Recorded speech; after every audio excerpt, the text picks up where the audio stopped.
राधे राधे दोस्तों, हम लोग 2026 की ज्योग्राफी की पूर्वावलोकन सॉल्व कर रहे थे। हम लोगों ने चैलेंज लिया था कि 7 दिन के अंदर हम लोग इसको पूरा करेंगे।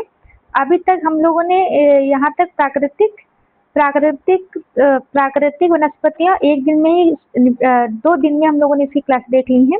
आपसे हम लोग जो है सिंचाई एवं नहरें जो टॉपिक है इसे स्टार्ट करेंगे। चलिए देखते हैं हम लोग कहाँ तक इसको कर पाते हैं। हम लोग लंबी लंबी क्लास से छोटी छोटी क्लासों से इसको पूरा करेंगे। नहरें एवं सिंचाई से जितने भी क्वेश्चन होंगे हम लोग इस क्लास में देखेंगे जल्दी जल्दी। और भी बहुत सारे टॉपिक हैं। सीधा हम लोग प्रश्न से स्टार्ट करते हैं। आपको ज़्यादा बताने की जरूरत नहीं है मुझे, ये कितनी इम्पोर्टेंट है आप लोग को समझदार है, खुद जानते होंगे। चलिए हम लोग सीधा प्रश्न करते हैं। हम लोगों को 6 दिसंबर में जो आ रहा है यूपी पीसर उसको क्लियर करना ही है किसी भी हाल में, इसलिए ये सीरीजें चल रही हैं। आपको भी करना है तो प्लीज आप जुड़िएगा जरूर। चलिए हम लोग स्टार्ट करते हैं। पट्टी सीमा परियोजना निम्नलिखित में से किन नदियों के एकीकरण से जुड़ी है? तो ये जुड़ी है कृष्णा और गोदावरी नदी के एकीकरण से जुड़ी हुई है।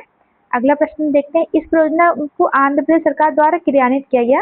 पट्टी सीमा जो लिफ्ट सिंचाई परियोजना कृष्णा और गोदावरी नदी के एकीकरण से जुड़ी है। अगला प्रश्न देखते हैं।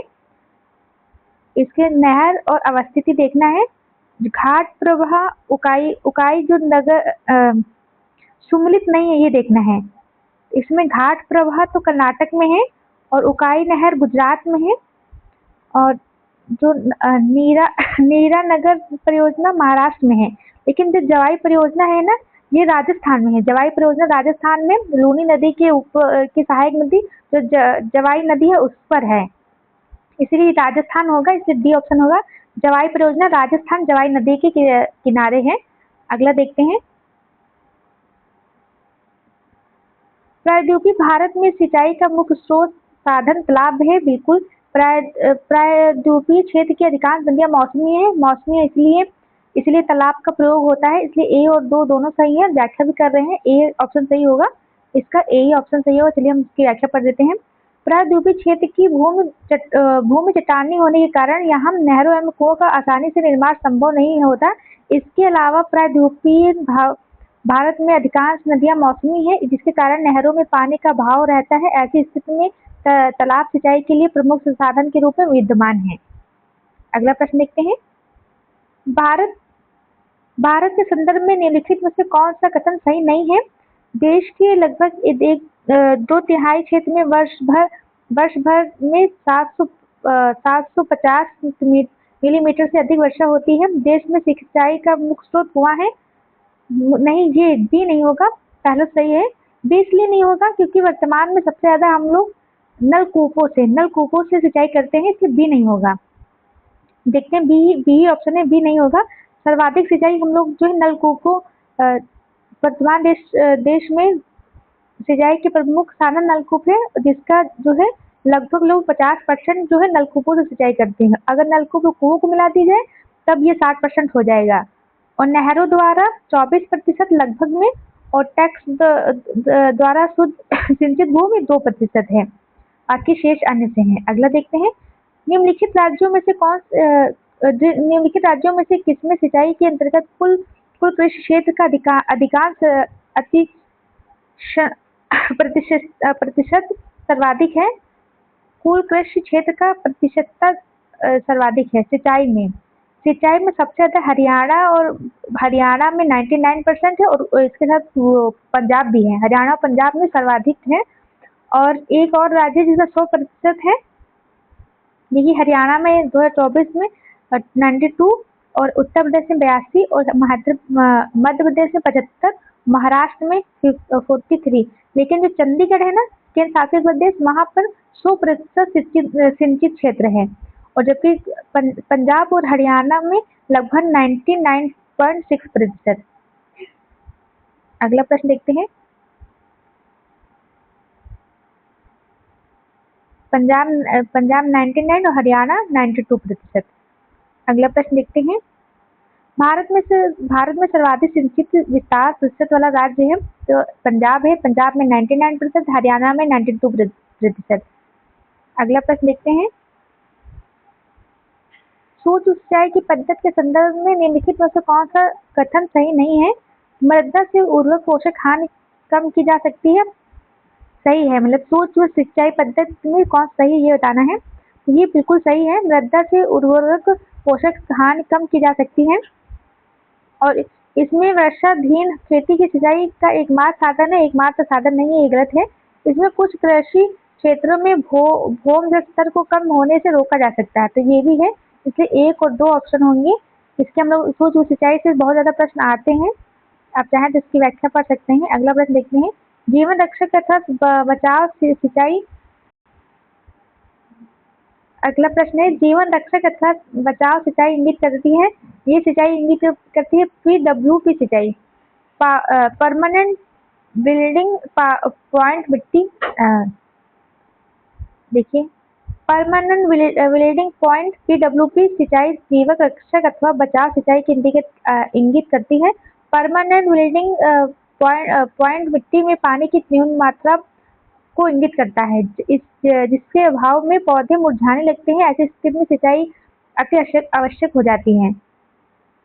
गत 25 वर्षों में नलकूप सिंचाई का सर्वाधिक शानदार विकास हुआ है। ये हुआ है सरयू पार मैदान में। ये बहुत पुराना प्रश्न है, तब यहाँ पे हुआ था, अब भी है, लेकिन अब हम लोग दूसरा प्रश्न देखते हैं। जो पुराने प्रश्न है बहुत कम ही रिपीट होंगे। भारत के किस राज्य में सर्वाधिक सिंचाई नलकूपों से होती है? ये उत्तर प्रदेश। उत्तर प्रदेश में लगभग 73% नलकूपों से सिंचाई होती है, उसके बाद बिहार है। अगला प्रश्न देखते हैं। हम लोग जल्दी जल्दी प्रश्न देखेंगे ना तो अच्छा रहेगा, जितना जल्दी प्रश्न कर पाए उतना ही अच्छा है। निम्नलिखित में से किस राज्य में नलकूपों द्वारा सिंचित भूमि क्षेत्र सर्वाधिक है? तो इसमें उत्तर प्रदेश में है, उसके बाद बिहार। भारत में नलकूपों एवं कूप से सिंचित अधिकतम क्षेत्र वाला राज्य है उत्तर प्रदेश। उत्तर प्रदेश है। अब ये क्षेत्र दिया हुआ, देखते हैं इसमें क्या पूछा गया है। निम्नलिखित में से कौन सा एक मानचित्र में 1, 2, 3, 4 अंकों को दिखाए गए भारत के राज्य का सिंचाई के लिए उपलब्ध भूजल संसाधनों की दर से अवरोही क्रम में सही क्रम होगा? तो ये होगा, देखते हैं, इसमें डी ऑप्शन होगा। इसमें सबसे पहले उत्तर प्रदेश आएगा, फिर महाराष्ट्र, फिर ये पश्चिम बंगाल, फिर ये असम। ये असम है ना, ये पश्चिम बंगाल। पहले आएगा उत्तर प्रदेश, फिर महाराष्ट्र, फिर पश्चिम बंगाल, फिर असम। ये बहुत पुराना प्रश्न है। अब तो भूमि स्तर जल तो बहुत कम हो रहा है, संकट की स्थिति में है बहुत सारे राज्य अपने यहाँ। भारत में माला नहर तंत्र को प्रस्तावित किया था, ये क्या था? दिनेश जे दस्तूर ने। अगला प्रश्न देखते हैं। दक्षिण भारत में सिंचाई व्यवस्था का अग्रदूत किसे माना जाता है? ये माना जाता है सर आर्थर कॉटन को। अगला प्रश्न देखते हैं। भारत की सिंचाई क्षमता का सर्वाधिक भाग वो पूरा होता है, ये होता है लघु एवं बृहद परियोजनाओं से। फरक्का की नहर की जल वहन क्षमता है 40,000 क्यूसेक। ये पुराने प्रश्न है, इसलिए हम लोग जल्दी जल्दी करते हैं। मंगलम सिंचाई परियोजना है, मंगलम सिंचाई परियोजना केरल में है। सारण सिंचाई नहर निकलती है, तो सारण सिंचाई नहर जो है गंडक से निकलती है। अगला प्रश्न है, इंदिरा गांधी नहर का उद्गम स्थल है। इंदिरा गांधी नहर का उद्गम स्थल हरिके बैराज है, हरिके बैराज। इंदिरा गांधी नहर उद्गम स्थल है हरिके बैराज। अगला देखते हैं, देखिए इसके बारे में पढ़ लेते हैं, इसके और भी प्रश्न बने होंगे। इंदिरा गांधी नहर का उद्गम हरिके बैराज के निकट से व्यास एवं सतलज नदी के संगम के आगे से होता है। जो व्यास और सतलज के संगम के आगे से इंदिरा गांधी नहर का उद्गम हरिके बैराज के निकट से होता है और यह पश्चिमी राजस्थान के श्री गंगानगर, बीकानेर, जोधपुर, जैसलमेर जिले के मुख्य रूप से सिंचाई की जाती है। मतलब ये राजस्थान से संबंधित है। देखते हैं अगला प्रश्न। हरिके बैराज इंदिरा गांधी नहर का मुख्य जल स्रोत निम्नलिखित में से कौन सी नदियां हैं? तो व्यास और सतलज। राजस्थान इंदिरा नहर कहाँ से निकलती है? तो ये निकलती है व्यास और सतलज से, व्यास भी और सतलज। इंदिरा गांधी नहर का निर्माण कार्य वर्ष 1958 से प्रारंभ हुआ और इसका उद्गम सतलज नदी पर भाखड़ा बांध से पहला होगा या देखते हैं। सतलज नदी के हरिके बांध से हुआ है, बिल्कुल हरिके बांध से हुआ है। अगला प्रश्न देखते हैं, इंदिरा गांधी नहर जल प्राप्त करती है, ये प्राप्त करती है ब्यास और सतलज से। एक और चार है कहीं पे, ब्यास और रावी और सतलज तीनों से करती है, ब्यास रावी सतलज, इसलिए डी ऑप्शन होगा। अगला प्रश्न देखते हैं, इंदिरा गांधी नहर सतलज व्यास रावी नदी से जल प्राप्त करती है, निम्नलिखित में से नदी परियोजनाओं में से कौन व्यास नदी को पोंग बांध के जल का उपयोग करती है? ये करती है इंदिरा गांधी नहर परियोजना। व्यास परियोजना पंजाब हरियाणा राजस्थान राज्य की सम्मिलित परियोजना है। इसके अंतर्गत इंदिरा गांधी नहर के शीत ऋतु में नियमित जलापूर्ति बनाए रखने के लिए व्यास नदी पर पोंग बांध महाराणा प्रताप सागर बनाया गया है। अगला देखते हैं, पोंग बांध को महाराणा प्रताप सागर बांध किससे जाना जाता है? अगला देखते हैं, कहाँ से निकली हुई नहरें और नदियां। देखते हैं कहाँ से निकली, जो इंदिरा गांधी नहर है, इंदिरा गांधी नहर तो अभी हम लोगों ने देखा था सतलज व्यास और रावी, और जो ऊपरी दोआब है ना, ऊपरी दोआब नहर जो तो रावी से संबंधित है, तो एक चार यहाँ पर है, यहाँ पर है। और सरहिंद जो है सतलज नदी पर है, गुड़गांव नहर। देखिए ये इंदिरा गांधी जो है ये तो डी होगा, डी का 3 होगा, डी का 3 सिर्फ सी में है, इसलिए सी ऑप्शन लगाते हैं। और एक ऊपरी दोआब डी में है, सरहिंद नगर सतलज में, स से सरहिंद स से सतलज, मैंने इस तरह याद किया था, बिल्कुल स्किप हो गया था दिमाग से। स से सरहिंद, स से सतलज, और गुड़गांव यमुना से, गुड़गांव यमुना से संबंधित है, गुड़गांव यमुना से संबंधित है, याद रखिए गुड़गांव ये नहर यमुना से संबंधित है। जो 24 में पीसीएस में पूछा गया था, पीसीएस वैसे भी अपना जो है वो रिपीट करता है। नहीं गलत मिला दिया हम लोगों ने। ऊपरी दोआब जो नहर है जो रावी से निकलती है, ना कि सतलज से। मैंने क्या बताया था, गलत रावी बताया था, नहीं रावी बताया था, गलत नहीं बताया था, मैं तो भूल गई थी कि हम लोगों ने रावी मिलाया था। सही था, हम लोगों ने सही मिलाया था। देखिए कभी कभी होता है ना, स्किप हो जाती है, इतने सारे फैक्ट रहते हैं तो स्किप तो हो ही नहीं बातें। अभी कहीं भी बात भी देखो हम लोग भूल गए। ऊपरी दोआब रावी से संबंधित है, सरहिंद सतलुज से, स से सरहिंद, स से सतलज, और गुड़गांव यमुना से है, इंदिरा गांधी नहर सतलज रावी व्यास से है। अगला प्रश्न देखते हैं, विश्व की सबसे पुरानी और विकसित नहर व्यवस्था भारत में कौन सी है? तो ये है गंग नहर। गंग नहर वर्ष 1972 में 1927 में पूर्ण हुई थी। बीकानेर के तत्कालीन महाराजा श्रीगंग सिंह ने करवाया था। यह नहर सतलज नदी से फिरोजपुर के निकट हुसैनी वाला से निकाली गई है, निकल गई नहीं है, मतलब निकाली गई है। गंग नहर जो सबसे पुरानी नहर में से एक है, इसका निर्माण 1927 में हुआ था, 1927 में। अगला देखते हैं, शारदा सहायक समोत्तर विकास समादेश विकास शारदा सहायक समादेश विकास परियोजना के मुख्य लक्ष्यों में निम्नलिखित में से क्या है? लक्ष्यों के नीचे दिए गए कोड से उत्तर बताइए। इसका कृषि उत्पादन में बढ़ाना, बहु फसलीय खेती द्वारा भूमि क्षेत्रों को प्रारूप को बदलना, भू प्रबंधन का सुधार करना, और नहीं है, 3 थे और तीनों सभी थे। ये बहुत पुराना प्रश्न पूछा गया था, 2008 में प्रश्न पूछा गया था। निम्नलिखित कथनों में से कौन सा कथन सत्य नहीं है? घाघरा के जल का इंदिरा गांधी नहर में प्रयोग किया जाता है। नहीं, अभी हम लोगों ने देखा था सतलज थी, रावी थी, व्यास थी, न कि इंदिरा गांधी, इसलिए घाघरा नहीं थी, इसलिए इसको गलत मानते हैं। नर्मदा अमरकंटक से निकलती, ये बात बिल्कुल सही, हम लोगों ने कल देखा था। निजाम सागर मजीरा नदी पर स्थित है। पेनगंगा गोदावरी की सहायक नदी है, ये भी तो देखा था, पेनगंगा गोदावरी की सहायक नदियां थी। जो आप लोगों ने ये क्लास ना देखी हो तो देख लीजिए, मैंने बहुत अच्छे से याद करवाया है, आपको याद हो जाएगा। अगला प्रश्न देखते हैं, निचली गंगा नहर का उद्गम स्थल गंगा पर हुआ है नोरेरा में। नोरेरा जो उत्तर प्रदेश, निचली गंगा नहर का स्थल नोरेरा बुलंदशहर में है। निचली गंगा नहर का निर्माण कार्य पूर्ण कर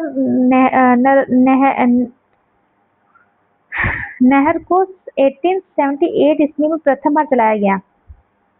निम्नलिखित नहर प्रणाली में किसके बिहार के क्षेत्र में सिंचित होती है? ये सिंचित होती है त्रिवेणी नहर। त्रिवेणी नहर से ही है।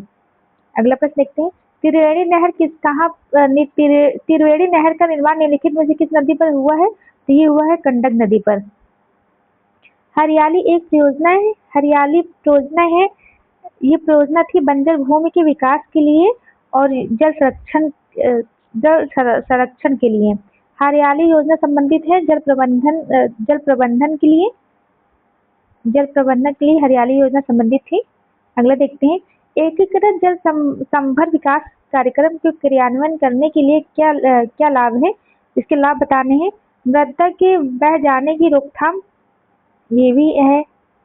देश की 12मासी नदी को मौसमी नदियों से जोड़ना, नहीं ये इसका उद्देश्य नहीं था। बाकी वर्षा जल संग्रहण तथा भूम जल स्तर का पुनर्भरण ये भी है, और प्राकृतिक वनस्पतियों का पुनर्सृजन ये भी है। इसलिए 1, 3, 4 होगा, 1 का सी में है, सी ऑप्शन होगा। अगला प्रश्न देखते हैं, ये कब पूछा गया देखते हैं, 2014 में पूछा गया था, IS 3 में पूछा गया था। हम लोग अगला प्रश्न देखते हैं, सूखा प्रवण क्षेत्र मरुस्थल कार्यक्रम और वर्षा पूरित क्षेत्र हेतु राष्ट्रीय जल संभर विकास परियोजना, इनमें से कोई सम्मिलित नहीं है क्योंकि ये सभी एक ही विभाग से संबंधित है। तो वो भी सूखा प्रवण क्षेत्र मरुस्थल विकास कार्यक्रम और इंटीग्रेटेड वेस्टलैंड डेवलपमेंट प्रोग्राम, तीनों ही भूमि संसाधन विभाग द्वारा चलाए जा रहे प्रोग्राम है। इसको कौन चला रहा है? भूमि संसाधन विभाग। अगला प्रश्न देखते हैं, निम्नलिखित में से ड्रिप सिंचाई पद्धति के प्रयोग का लाभ है। इसके लाभ है खरपतवार में कमी, मृदा लवण में कमी नहीं, इससे मृदा बढ़ जाती है, ना कि कमी होती है इससे। और मृदा अपरदन में कमी, ये मृदा अपरदन में कमी, इसलिए 1 और 3 होगा, इसलिए ऑप्शन सही होगा। हम लोग इसके लाभ देख लेते हैं। देखिए इसके लाभ हैं, जल बचत, पौधों के आकार एवं उत्पादन में वृद्धि, ऊर्जा एवं श्रम बचत, कम उपजाऊ मृदा के लिए उपयुक्त खारे पानी का उपयोग संभव और खरपतवार की वृद्धि पर नियंत्रण, उर्वरक क्षमता में वृद्धि, मृदा अपरदन नहीं और भूमि तैयारी की जरूरत नहीं, रोग एवं कीट समस्या न्यूनतम। लेकिन इसकी हानियां भी हैं। लवण मृदा समस्या को वृद्धि करती है, उसमें लिखा था कमी करती है, इसलिए ये ऑप्शन नहीं होगा, ये हानियों में आता है। डिजाइन स्थापना एवं उत्तरवर्ती संचालन में उच्च कौशल की जरूरत, आर्थिक एवं तकनीकी सीमाएं। अगला प्रश्न देखते हैं, बकिंघम नहर स्थित है, ये स्थित है कोरोमंडल तट पर। बकिंघम जो है कोरोमंडल तट पर है। निम्नलिखित में से किस क्षेत्र में जल का उपयोग भारत में सर्वाधिक होता है? ये होता है कृषि में सबसे ज्यादा जल का दोहन होता है। अगला प्रश्न देखते हैं, चंबल नहर सिंचाई परियोजना संबंधित है। ये चंबल जो है ना, ये संबंधित है यमुना बेसिन और गंगा बेसिन से। ये मुख्य रूप से तो यमुना बेसिन में आएगी, लेकिन ये जो क्योंकि यमुना गंगा की में मिलती है, इसलिए कि गंगा और यमुना दोनों इसमें दिया हुआ है। आप शायद इसकी व्याख्या पढ़ सकते हैं, लेकिन पढ़ने की जरूरत है नहीं। अब हम लोग नेक्स्ट टॉपिक को देखते हैं। अब हम परियोजनाएं देखेंगे, वो उद्देश्य नदी घाटी परियोजनाएं। सबसे पहले नर्मदा घाटी परियोजना को देख लेते हैं। हम लोग बहुत जल्दी प्रश्न करेंगे, आपको मतलब समझ में भी आएगा, ऐसा नहीं कि हमें सिर्फ प्रश्न ही करने हैं, हमें पढ़ना भी है, समझना भी है, और हम जो है अच्छे से पेपर करके आएंगे। मुझे भरोसा है कि हम लोग इस बार अच्छे से पेपर करके आएंगे। सरदार सरोवर परियोजना से लाभान्वित होने वाले राज्य हैं। सरदार सरोवर जो परियोजना है उससे गुजरात, महाराष्ट्र, मध्य प्रदेश और राजस्थान लाभान्वित होता है। इसकी व्याख्या देख लेते हैं। सरदार सरोवर परियोजना का निर्माण गुजरात राज्य में नर्मदा नदी पर किया गया। इस परियोजना से लाभान्वित होने वाले राज्य हैं गुजरात, राजस्थान, मध्य प्रदेश और महाराष्ट्र। ये जो सरदार सरोवर परियोजना है ये नर्मदा नदी पर स्थित है। तो याद रखिए सरदार सरोवर वन कहाँ है? नर्मदा नदी पर। याद रखिए, ऐसे पूछा जा सकता है। अगला प्रश्न देखते हैं, सरदार सरोवर वन देखिए पूछ ही लिया, नर्मदा नदी पर स्थित है। देखिए नर्मदा नदी पर सरदार वल्लभ भाई पटेल की जो स्टैचू है ना, यूनिटी, उसी उसी से संबंधित इसको याद भी रखिए, उसी से जोड़ के। निम्नलिखित में से कौन सी नदी सरदार सरोवर परियोजना से संबंधित है? तो नर्मदा नदी संबंधित है। अगला देखते हैं, निम्नलिखित में से कौन सा सिंचाई परियोजना में 4 राज्य की भागीदारी है? तो वह है नर्मदा सरदार सरोवर परियोजना, नर्मदा नदी पर जो स्थित है। ये देखिए अभी 2024 में पूछा गया था प्रश्न। सरदार सरोवर से सर्वाधिक लाभ मिलता है, तो ये सबसे ज्यादा लाभ मिलता है सबसे कम तो महाराष्ट्र को मिलता है, सबसे ज्यादा गुजरात को मिलता है, जहाँ तक ये होना चाहिए। देखते हैं, पहले ऑप्शन देख लेते हैं क्योंकि मुझे सही से याद नहीं आ रहा है। सी, मध्य प्रदेश को मिलता है, मध्य प्रदेश को मिलता है। उसके बाद राजस्थान, राजस्थान के बाद गुजरात। नहीं नहीं, पहले मध्य प्रदेश। देखिए यहाँ पर देख लेते हैं, गलत बताने से अच्छा तो इसको पढ़ लें। पहले मध्य प्रदेश, फिर गुजरात, फिर राजस्थान, उसके बाद महाराष्ट्र आता है। सबसे ज्यादा जो नर्मदा नदी का जल 65% ये मध्य प्रदेश को मिलता है, और गुजरात को मिलता है 32%, जबकि राजस्थान को तो बहुत ही कम मिलता है, 1.7, लगभग 2%। और महाराष्ट्र को 8 मतलब लगभग 1%। आगे देखते हैं, निम्नलिखित में से कौन सरदार सरोवर परियोजना के विरोध में है? तो वे है मेधा पाटकर। मेधा पाटकर। नर्मदा बचाओ जो ये अभियान था ना, ये मेधा पाटकर ही द्वारा लाया गया था। निम्न में से कौन एक बांध नर्मदा नदी पर नहीं है? तो ये नहीं है सिर्फ बाण बांध, बाकी ओकारेश्वर और इंदिरा सागर और बरंगी ये जो है नर्मदा नदी पर हैं। बाकी बाण सागर जो है ना, ये यहाँ पे नहीं है। ये जो है सोन नदी पर स्थित है। तो जो बाण सागर है ये सोन नदी पर स्थित है। इंदिरा सागर बांध किस नदी पर स्थित है? तो ये स्थित है नर्मदा नदी पर। निम्नलिखित जलाशयों में से किस एक में मध्य प्रदेश का शुद्ध कस्बा जलमग्न हुआ था? तो ये होता इंदिरा सागर। ये बहुत पुराना है, 2003 के लमसम। ओंकारेश्वर परियोजना निम्नलिखित में से किस एक से संबंधित है? तो ये संबंधित है नर्मदा से। नर्मदा बचाओ आंदोलन किस बांध की ऊंचाई बढ़ाने के लिए किया गया था? ये था सरदार सरोवर जो बांध था, उसकी ऊंचाई बढ़ाने के विरोध में किया गया था। अब भाखड़ा नागल बांध से संबंधित प्रश्न देख लेते हैं। भाखड़ा नागल एक परियोजना है, इसमें हरियाणा, पंजाब और राजस्थान लाभान्वित होंगे।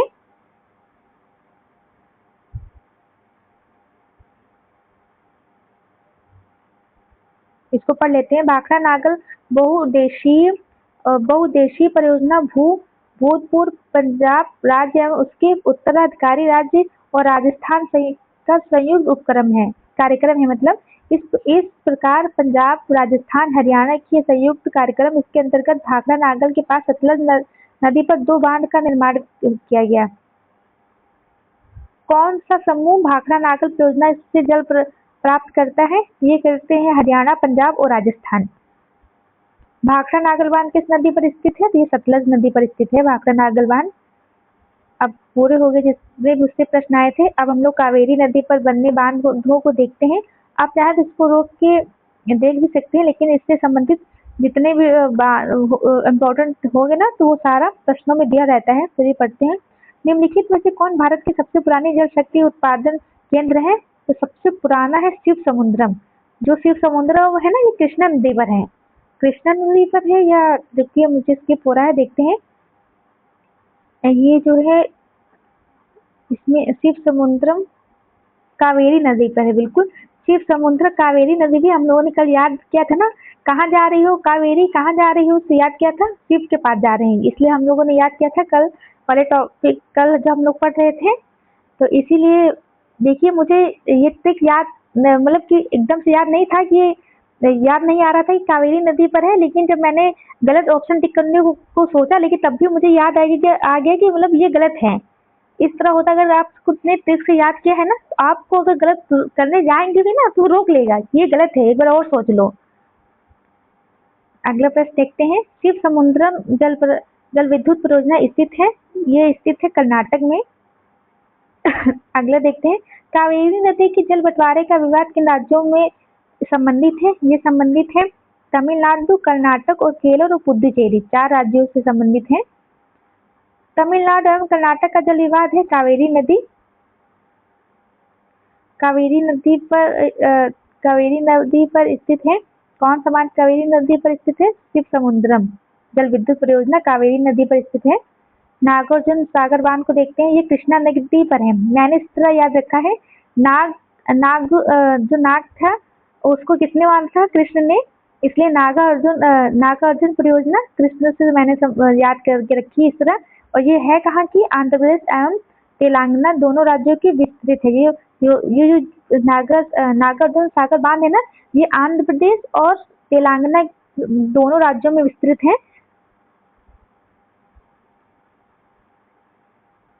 अब सीधा हम लोग इसके प्रश्न देखते हैं। भारत में किस राज्य में नागार्जुन सागर परियोजना है? तो आंध्र प्रदेश और तेलंगाना में है। पहला ए ऑप्शन सही होगा। नागार्जुन सागर परियोजना किस नदी पर है? तो कृष्णा पर। याद रखिए, नाग का संबंध कृष्णा से था, इसलिए कृष्णा को याद रखिए। नागार्जुन सागर स्थित है कृष्णा नदी पर। कृष्णा नदी पर जब हम किसी चीज से जोड़ लेते हैं तो हमें वो चीज ज्यादा लंबे समय याद रहती है और वो मतलब कि हम लोग कनेक्ट भी कर पाते हैं। नागार्जुन सागर बहुउद्देशीय परियोजना कृष्णा नदी से संबंधित है। नागार्जुन सागर बांध स्थित है ये स्थित है आंध्र प्रदेश और तेलंगाना में। अब हीराकुंड बांध से संबंधित याद रखिए, मैंने हीराकुंड को पता कैसे याद रखा था? जो हीरा है ना, हीरा कौन है? हीरा तो महान है, इसलिए महानदी। हीरा कौन है? हीरा तो महान है, महानदी। इस तरह मैंने याद किया था। और हीराकुंड जो है बांध उड़ीसा राज्य में महानदी पर बनाई गई बहुउद्देशीय परियोजना है। याद रखिए, इसका निर्माण 1948 में हुआ था। अगला अब सीधा हम लोग इसकी व्याख्या प्रश्नों में चलते हैं। देखिए, हम लोग ऐसे याद नहीं कर पाते हैं, थोड़ी ट्रिकी से थोड़ी ट्रिक से याद कर लेंगे। हीराकुंड बांध कहाँ स्थित है? महानदी पर। अब नहीं भूलेंगे। अगला प्रश्न देखते हैं। चंबल नदी पर कौन सा बांध निर्मित है? चंबल नदी पर स्थित है गांधी सागर बांध। चंबल नदी पर गांधी सागर बांध स्थित है। ये चंबल नदी के आगे क्या देखते हैं उसका साथ एक ही प्रश्न। चंबल नदी घाटी की योजनाएं आ गई हैं, लेकिन इसका एक और प्रश्न है। महानदी पर निर्मित है हीराकुंड बांध। महानदी पर स्थित है हीराकुंड बांध। अब चंबल नदी परियोजना देखते हैं। तो चंबल नदी पर गांधी सागर बांध स्थित है। चंबल नदी पर गांधी सागर बांध स्थित है। चंबल नदी की निर्मित चंबल परियोजना राजस्थान और मध्य प्रदेश की संयुक्त परियोजना है। जो ये चंबल परियोजना है, ये राजस्थान और मध्य प्रदेश की संयुक्त परियोजना है। इस परियोजना के अंतर्गत गांधी सागर बांध, राणा प्रताप सागर बांध और जवाहर सागर बांध एवं कोटा बैराज निर्मित किए गए हैं। जो कोटा बैराज है ना, ये राजस्थान में है और ये जवाहर सागर बांध भी राजस्थान में है। और राणा प्रताप सागर बांध भी ये भी शायद राजस्थान में है और बाकी गांधी सागर बांध मध्य प्रदेश में है। अगला देखते हैं। निम्नलिखित नदी घाटी परियोजनाओं में से किसी एक का लाभ से अधिक राज्यों को प्राप्त होता है? तो इसमें तो हीराकुंड इसको छोड़ देते हैं, इसमें स्टार लगा हुआ इसलिए इसको नहीं देखते हैं। चंबल घाटी परियोजना में हमको लगता है ज्यादा लोगों को मिलता है। चंबल घाटी होना चाहिए। चंबल घाटी से राजस्थान और मध्य प्रदेश लाभान्वित होते हैं और मयूराक्षी से पश्चिम बंगाल और झारखंड। और हीराकुंड उड़ीसा संबंधित है। शरावती नदी पर परियोजना कर्नाटक राज्य से संबंधित है, इसलिए ए और बी होना चाहिए। ये जो हीराकुंड है सिर्फ उससे उड़ीसा लाभान्वित होता है और शरावती परियोजना से सिर्फ कर्नाटक। अगला प्रश्न देखते हैं। गांधी सागर बांध निम्नलिखित में से किस एक का भाग है? ये चंबल नदी परियोजना का भाग अभी हम लोगों ने देखा था। जो गांधी सागर बांध था ये स्थित था मध्य प्रदेश में। अब हमें ये देखना है चंबल नदी घाटी योजना से संबंधित नहीं है। तो गांधी सागर से संबंधित है, संबंधित नहीं है देखना है। ये तो संबंधित है, तो गोविंद सागर और गोविंद वल्लभ भाई पंत ये दो नहीं सम्मिलित है, बाकी जवाहर सागर और गांधी सागर से सम्मिलित है। अगला प्रश्न देखते हैं। निम्नलिखित में से कौन सा जलाशय चंबल नदी पर बना है? चंबल नदी पर बना है राणा प्रताप सागर। अब टिहरी बांध से संबंधित जितने भी क्वेश्चन आए हुए हैं हम लोग करते हैं। टिहरी बांध कहाँ पर स्थित है? भागीरथी पर। टिहरी बांध भागीरथी पर स्थित है। गंगा की एक उपधारा नदी पर भागीरथी और भिलांगना के संगम के थोड़े आगे। ये भिलांगना और भागीरथी के जहाँ पर संगम है उससे थोड़े आगे ये टिहरी बांध स्थित है। अब हम लोग इसकी सीधा व्याख्या देखते हैं। टिहरी बांध उत्तराखंड प्रदेश में निर्माण किया जा रहा है। भिलांगना, भागीरथी और भिलांगना नदी के आगे, थोड़ा आगे, इसलिए भागीरथी होगा। वैसे तो भिलांगना और भागीरथी दोनों होना चाहिए था। टिहरी जल विद्युत परियोजना निम्नलिखित में से किन नदियों पर बनाया गया है? ये है भागीरथी और भिलांगना। टिहरी पनबिजली कॉम्प्लेक्स निम्नलिखित में से किस नदी पर अवस्थित है? ये कॉम्प्लेक्स भागीरथी और भिलांगना। भागीरथी है, भिलांगना नहीं है, तो कोई बात नहीं, आगे देखते हैं। टिहरी बांध बना है, ये गंगा नदी पर बना है। मतलब गंगा नदी ना, भागीरथी तो आगे जाके गंगा ही बनती है, इसलिए गंगा नदी पर बना है। आगे देखते हैं। ये रहा, निम्नलिखित में टिहरी बांध की अवस्थिति को चिन्हित कीजिए। तो टिहरी बांध यहाँ पर, ये रही भिलांगना नदी और ऊपर से आ रही है भागीरथी। ये यहाँ पर, इसके आगे ये आगे गंगा बन जाती है। ये सी पॉइंट है ना, यहाँ पर जो है ये टिहरी बांध स्थित है, इसलिए सी ऑप्शन सही होगा। सी ऑप्शन सही होगा। देखिए इसका सी, ये ऑप्शन सही है। अगला प्रश्न देखते हैं। वैसे तो आजकल इससे प्रश्न पूछे नहीं जाते, इसलिए हैट्रिक नहीं लेना है। अब दामोदर घाटी परियोजनाओं को देखते हैं। दामोदर नदी हुगली की एक प्रमुख सहायक नदी है। दामोदर नदी में आने वाली विनाशकारी बाढ़ के कारण इसे बंगाल का शोक कहा जाता था। इस परियोजना की रूपरेखा संयुक्त राज्य अमेरिका और टेनेसी घाटी परियोजना के आधार पर की गई थी। दामोदर घाटी निगम के स्थापना वर्ष 1948 में की गई। मेथान बेल पहाड़ी और तिलैया बांधों का निर्माण दामोदर की सहायक नदी बराक नदी पर, कुन्नार बांध कुन्नार नदी तथा पंचेत हिल बांध दामोदर नदी पर और दामोदर नदी घाटी परियोजना के अंतर्गत किया गया है। अब सीधा हम लोग इसका प्रश्न देखते हैं। आप चाहे तो रोक के, और भी इसकी व्याख्या तो लंबी है, इसको पढ़ सकते हैं।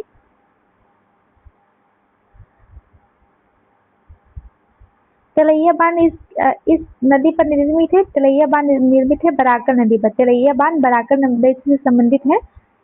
अगला देखते हैं। मैथांग बिलहाड़ी की एवं तिलैया बांध किस नदी पर स्थित है? ये बराकर नदी पर स्थित है। दामोदर घाटी ऑपरेशन के विकास के पूर्व दामोदर नदी पश्चिमी बंगाल में दुख की नदी मानी जाती थी। ये बात बिल्कुल सही है।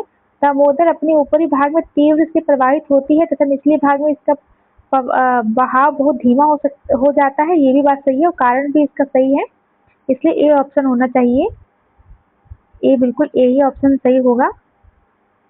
आप चाहे तो इसको रोक के व्याख्या पढ़ सकते हैं। हम लोग आगे बढ़ते हैं।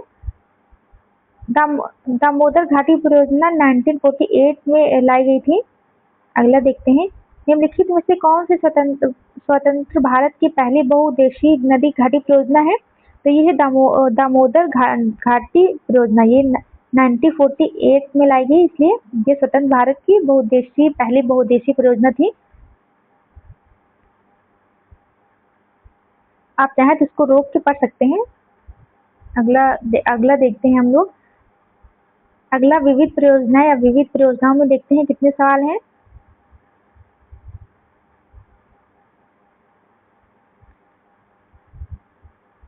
इसमें तो ज्यादा ही सवाल है, इसीलिए इतना सारा व्याख्या दी हुई है।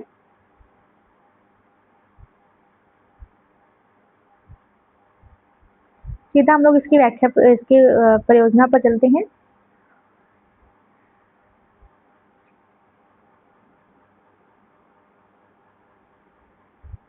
उकाई नदी जो है, अच्छा इसमें स्टार लगा हुआ है तो हम लोग सीधा इसकी व्याख्या में चलते हैं, इसको छोड़ देते हैं।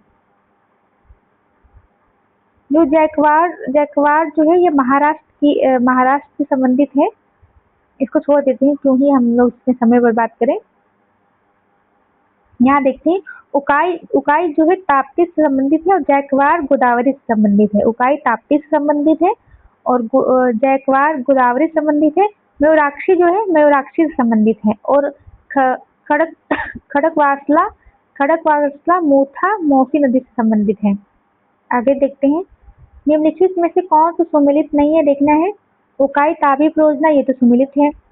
और तावा तवा जो है मैंने बताया था, तवा जो है नर्मदा नदी का प्रोजेक्ट है, तो तवा तो ये गलत है क्योंकि तवा तवा नर्मदा से संबंधित है, तो ये कृष्णा है, इसलिए ये भी गलत होगा। बाकी मटूर डैम जो है कावेरी नदी पर स्थित है और मिदानपुर नहर ये कसा बाती नदी पर है। ये याद रखिए क्योंकि ये पूछे जाते हैं। तवा प्रोजेक्ट तवा नदी पर स्थित है और तवा जो है नर्मदा की सहायक नदी है, ना कि कृष्णा की सहायक नदी है। ये हम लोगों ने जब नदियों वाला चैप्टर किया था तो उसमें हम लोगों ने देखा था। हीराकुंड परियोजना, हल्दिया रिफाइनरी तो ये पश्चिम बंगाल में है। हीराकुंड अभी हम लोगों ने देखा था, हीरा था उड़ीसा में। हीराकुंड परियोजना उड़ीसा से संबंधित थी। और तारापुर तारापुर महाराष्ट्र से संबंधित है और कुद्रेमुख कर्नाटक से है। कुद्रेमुख कर्नाटक से, देखो मैंने ऐसे ही याद किया है कुद्रेमुख का। अगर तुम नाटक करोगे ना तो मैं कुद्रेमुख तुम्हारे मुख को कुदर दूंगी, ऐसे कुछ समझ लीजिए। इसे ये कूट दूंगी से मैंने याद किया था। बाकी तारा पानी परमाणु केंद्र ये सबको पता है, ये महाराष्ट्र में है। हल्दिया रिफाइनरी पश्चिम बंगाल में है और हीराकुंड उड़ीसा में है, ये भी याद रखिएगा। इसका ऑप्शन सी होगा, सी ऑप्शन होगा। अगला प्रश्न देखते हैं।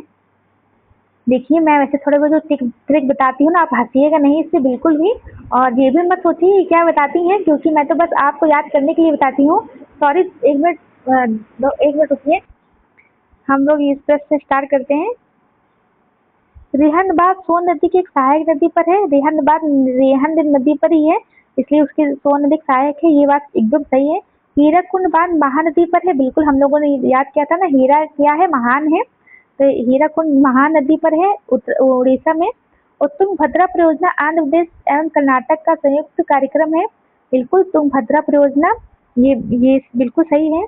और मेथान बांध दामोदर नदी की एक सहायक नदी बराकर है, तो ये भी सही है। तो उपरोक्त में सारों सही है, इसलिए डी ऑप्शन सही होगा। अगला प्रश्न देखते हैं।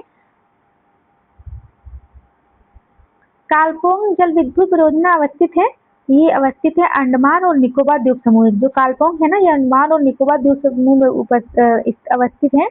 भारत के सबसे पुराने जल विद्युत स्टेशन है, तो ये सिंद्राबाग है, सिंद्राबाग।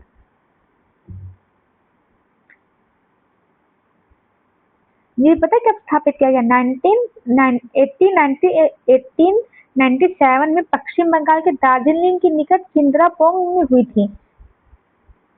अगला देखते हैं।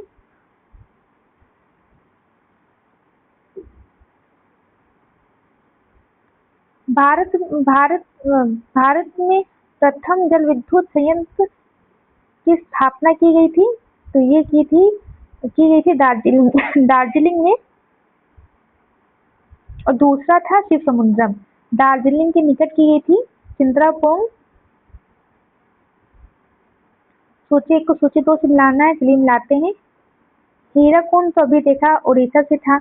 और काकरा पार जो है ना, काकरा पार ये संबंधित है, जहां तक काकरा पार कर्नाटक से संबंधित है, नहीं गुजरात से संबंधित है।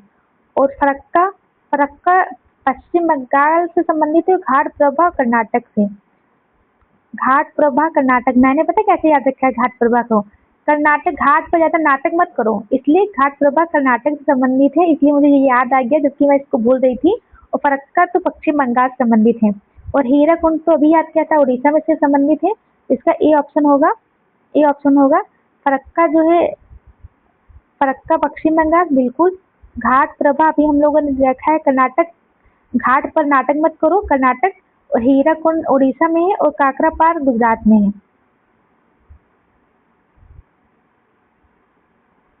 अगले देखते हैं, सूची को सूची दो से मिलाना है, चलिए मिलाते हैं। जो रिहंद है ना, रिहंद तो अपने उत्तर प्रदेश से संबंधित है, तो रिहंद ए का स होगा। उकाई जो उकाई है, उकाई उकाई संबंधित है गुजरात से। उकाई तापी नदी पर है गुजरात में, और हीराकुंड तो उड़ीसा में है, और जो कोयना है ये हम लोगों ने याद किया था ये महाराष्ट्र में था। इसका ए ऑप्शन होगा। 4 का ब होगा, 4 का ब इसमें ही है सिर्फ। अगला प्रश्न देखते हैं। बांध और झीलें हैं, चलिए मिलाते हैं हम लोग। जो उकाई तापता पानी पे है ये तो बिल्कुल सही मिलाई हुई है। वुलर झील झेलम में है, ये भी सही है क्योंकि ये जो वुलर झील है ना जम्मू कश्मीर में है। गोविंद सागर जो है ये सतलज नदी पर है, जबकि केलूरू झील ना कृष्णा नदी पर नहीं है। केलूरू झील जो गोदावरी नदी और कृष्णा नदी के दोआब पर है। जो कोलेरू झील है ना ये कृष्णा और गोदावरी के दोआब पर है, जैसे ये कृष्णा है ये गोदावरी है, इसके दोआब पर है, इसलिए ये गलत है, ये गलत है। और अगला प्रश्न देखते हैं। कालागढ़ बांध किस नदी पर बना हुआ है? तो ये बना हुआ है रामगंगा नदी पर। जो कालागढ़ बांध है ये रामगंगा नदी पर बना हुआ है। रामगंगा परियोजना के विशेषताओं के संबंध में कौन सा सम्मिलित नहीं है? तो बांध की लंबाई जो है 825 है, यही सम्मिलित नहीं है क्योंकि इसकी लंबाई जो 715 मीटर है। बाकी जल विद्युत शक्ति क्षमता ये भी सही है, और स्थिति गढ़वाल उत्तराखंड में है, और सिंचित क्षेत्र 6 लाख हेक्टेयर, ये एकदम सही है। अगला प्रश्न देखते हैं। तवा परियोजना कहाँ स्थित है?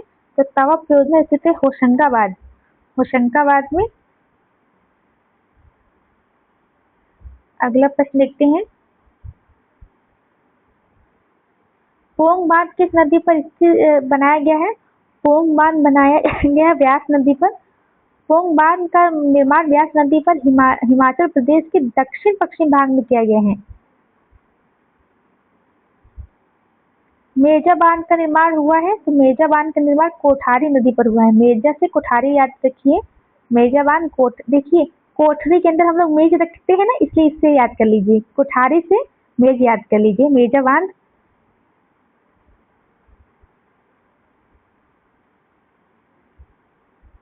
तुलबुल परियोजना का संबंध है, तुलबुल परियोजना का झेलम नदी से संबंध है। देखिए मैं इसको याद कराती हूँ। जो लोग चुलबुल होते हैं उसको झेलना बहुत मुश्किल है। तुलबुल से चुलबुल समझ लीजिए। तुलबुल तोतली आवाज में बोलते तुलबुल जो है झेलम से संबंधित है, झेलना बहुत मुश्किल है। जो लोग तुलबुले होते हैं उसको झेलना बहुत मुश्किल है, इसे तुलबुल झेलम नदी से याद रखिए। मेरा मकसद सिर्फ आपको समझाना है कि आपको भैया याद हो जाए और कुछ नहीं। तो तुलबुल झेलम, झेलना बहुत मुश्किल है, याद कर लिया हम लोगों ने। अगर आपको याद आता हो, अगर आपको कमेंट अच्छा लगता हो तो प्लीज आप कमेंट में बताइएगा। बगलिहार पावर प्रोजेक्ट किसके विषय में पाकिस्तान द्वारा विश्व बैंक के समक्ष विवाद उठाए गए भारत द्वारा जिस नदी पर बनाया जा रहा है वह है? तो जो बगलिहार पावर प्रोजेक्ट है, एक बार मुझे देखना पड़ेगा क्योंकि मुझे याद नहीं आ रहा ये कहाँ पर था। बगलिहार जो है चिनाब नदी पर है। बगलिहार चिनाब नदी पर है। अगला देखते हैं। बगलिहार पन विद्युत परियोजना जो हाल ही में चर्चा में रहा स्थित है, ये चिनाब नदी जम्मू कश्मीर में स्थित है। बांध और नदी देखना है बगलिहार चिनाब नदी पर, ये तो बिल्कुल सही है। जो सम्मिलित नहीं है ये देखना है। तो बगलिहार बांध चिनाब पर है, ये तो सम्मिलित है, बाकी ये दोनों सम्मिलित नहीं है, इसलिए सी ऑप्शन होगा। ये 2025 में पूछा गया था। जो पंडोह बांध है ना, ये हिमाचल प्रदेश से संबंधित है। पंडोह बांध हिमाचल प्रदेश से संबंधित है। और जो श्री शैलम बांध है ये आंध्र प्रदेश तेलंगाना की सीमा पर कृष्णा नदी पर है। जो श्री शैलम है ये कृष्णा नदी पर है और आंध्र प्रदेश और तेलंगाना की सीमा पर। निम्नलिखित में से कौन सा सही है? सिंचाई परियोजना देखते हैं और राज्य देखते हैं। इसमें सही सहूलियत है, सारे सही हैं। दमन गंगा जो है, दमन गंगा गुजरात से संबंधित है। गिरना जो है महाराष्ट्र से। और पंबा जो है केरल से संबंधित, इसलिए डी ऑप्शन है। पंबा केरल से संबंधित है, सिंचाई परियोजना है ये। और गिरना महाराष्ट्र से है और दमन गंगा गुजरात से। अगला प्रश्न देखते हैं। तपोवन और विष्णुगढ़ जल विद्युत परियोजना कहाँ स्थित है? तपोवन उत्तराखंड से संबंधित है और विष्णुगढ़ विद्युत परियोजना भी उत्तराखंड से संबंधित है। महाकाली संधि निम्न भारत और किस देश से संबंधित है? तो महाकाली जो है नेपाल से संबंधित है। अगला प्रश्न देखते हैं।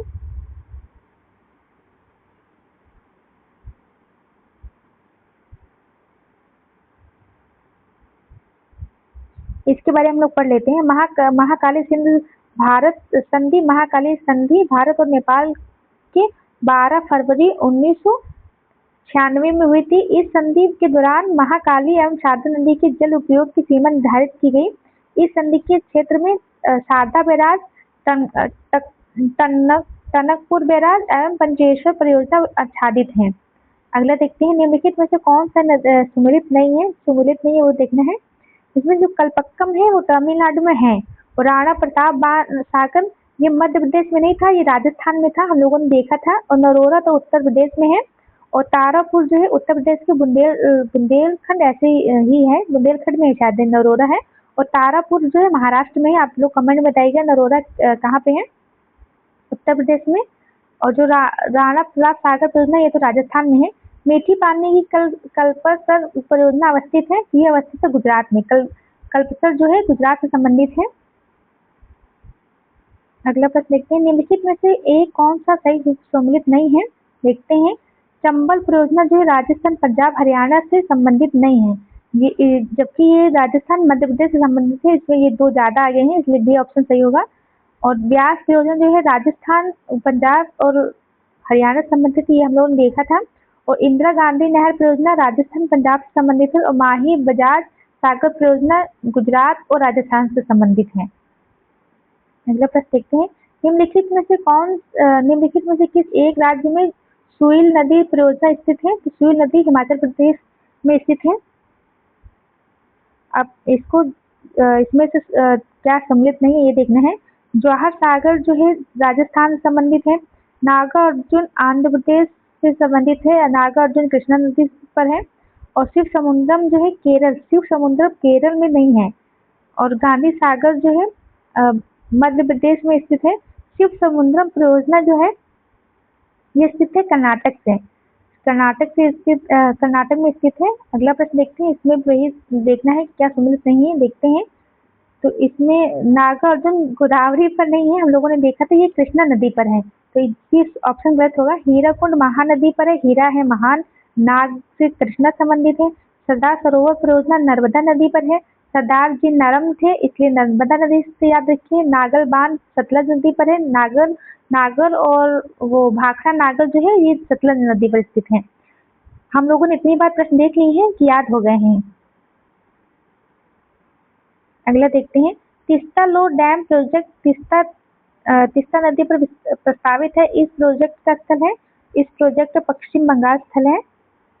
और सिक्किम में भी है। दो राज्य संबंधित है। तिस्ता जल विद्युत योजना सिक्किम और पश्चिम बंगाल से संबंधित है। इसमें से सही उत्तर चयन करना है, इसको मिलाना है। रिहंद जो है रिहंद नदी की परियोजना है।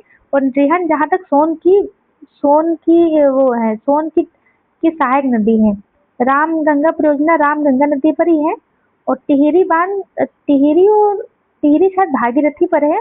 और रानी लक्ष्मीबाई बांध ये शायद बेतवा पर है। टिहरी भागीरथी पर ही है।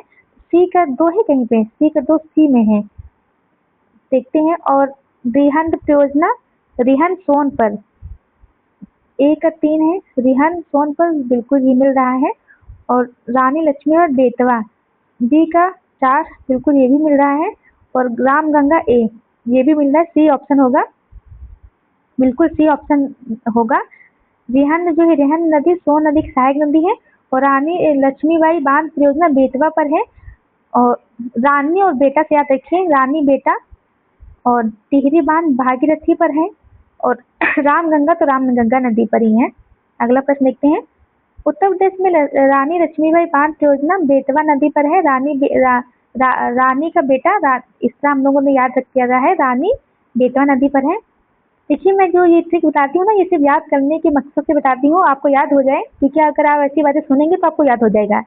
दुलहस्ती हाइड्रो पावर स्टेशन किस नदी पर है? दुलहस्ती जो है चिनाब नदी पर है। दुलहस्ती चिनाब पर है।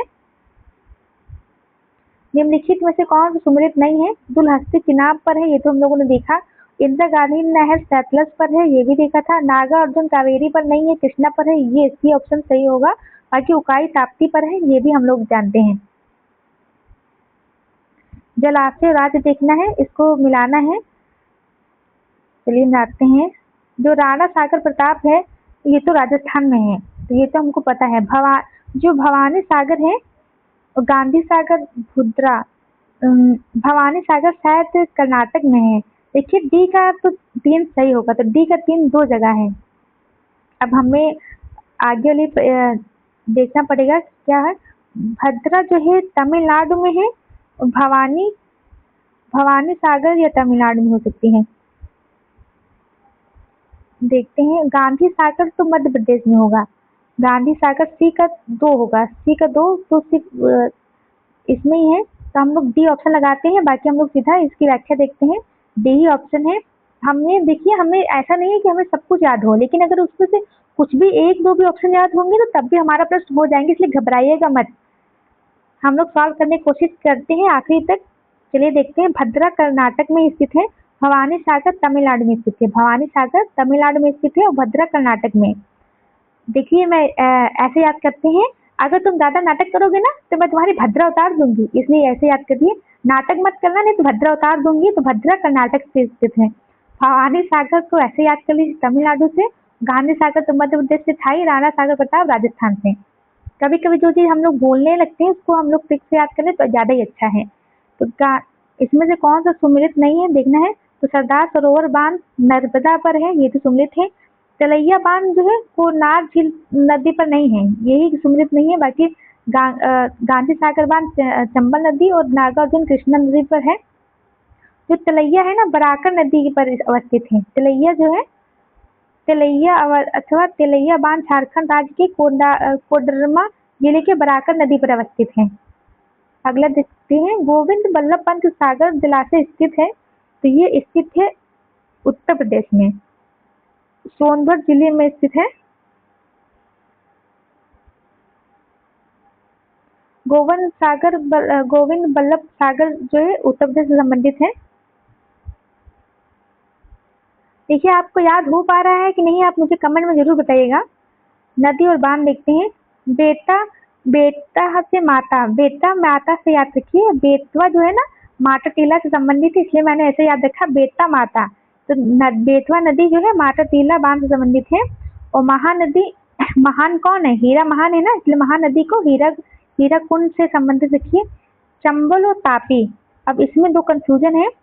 तो गांधी सागर जो चंबल नदी पर है, तो काकरा पार जो ताप्ती नदी पर होगा। तो हम लोग इसका जो ऑप्शन देखते हैं। तो ए का 2 होना चाहिए। ए का 2 सिर्फ बी में ही। देखिए एक ऑप्शन आता था, हो गया। बेटा से माता याद रखिए, बेटा माता याद रखिए। महानदी से हीरा याद रखिए, महान कौन है? हीरा। और जो है चंबल को याद रखिए गांधी से, चंबल को गांधी से याद रखिए। ताप्ती को काकरा पार से याद रखिए। देखिए यूपी पीसीएस में ऐसे बहुत सारे प्रश्न आते हैं, इसलिए इसको याद रखिएगा। माता टीला बांध किससे संबंधित है? तो बेतवा से संबंधित है। इसे जल्दी भी करते हैं। गंडक परियोजना किन 2 राज्यों की संयुक्त परियोजना है? ये है बिहार और उत्तर प्रदेश की। निम्नलिखित में से कौन सा राज्य, ये इसको छोड़ देते हैं क्योंकि ये इसमें स्टार लगा हो, इसको छोड़ देते हैं, जरूरी नहीं कि हम लोग सारी करें। इसमें देखते हैं। तलैया बांध दामोदर नदी नहीं, तलैया बांध हम लोगों ने देखा था बरकरार नदी पर था। तेज हिल बांध, इसको हम लोग सीधा वहां से देख लेते हैं क्योंकि इसमें हम लोग मिलाने में बहुत टाइम लगेगा, इससे अच्छा है कि हम लोग सीधा। माता टीला तो बेतवा नदी पर है। और राणा प्रताप सागर बांध वो जो ऑप्शन में दिया गया था सीधा यहाँ पे देख लेते हैं। तलैया बांध बराकर नदी पर है। पाचेत बांध है वो दामोदर नदी पर है। और राणा प्रताप सागर चंबल पर था और माता टीला बेतवा पर। अगला प्रश्न देखते हैं। नदी घाटी परियोजना, ये बहुत बेकार ये पेज आ गया है, इसलिए देखने में बहुत दिक्कत हो रही है, जिसे जल्दी करते हैं। जो माता टीला तो बेतवा पर है। नागार्जुन कृष्णा नदी पर है। और पंचेत जो है रिहन तो रिहन पर है, और पंचेत जो है गोदावरी नदी पर है। पोच पा पोच पोचमपाद जो है गोदावरी पर है, पोचमपाद जो है गोदावरी पर है। कौन सा बांध सिंचाई के लिए नहीं है?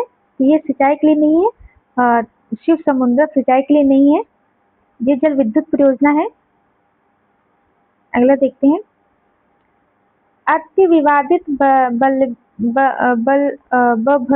परियोजना। अति विवादित बभली परियोजना निम्नलिखित में से किस राज्य में है? तो ये है महाराष्ट्र में। अब बांध और नदियां सही सुमेलित करना है। चलिए, दुलहस्ती जो है तवा तो तवा पर है, उकाई भी तापी पर भी है, लेकिन दुलहस्ती जो है चेनाब से संबंधित है, और गांधी सागर जो है चंबल से।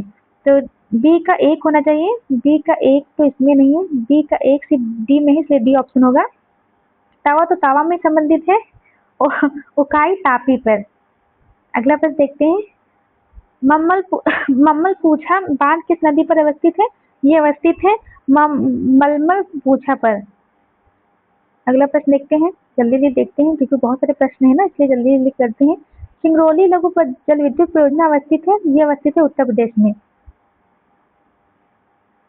चित्थू थानी बांध किस नदी पर अवस्थित है? तो ये अवस्थित पेरियार झील पर। चित्थू थानी जो है पेरियार झील पर अवस्थित है। सिंचाई योजना और प्रमुख सुविधाएं देखना है।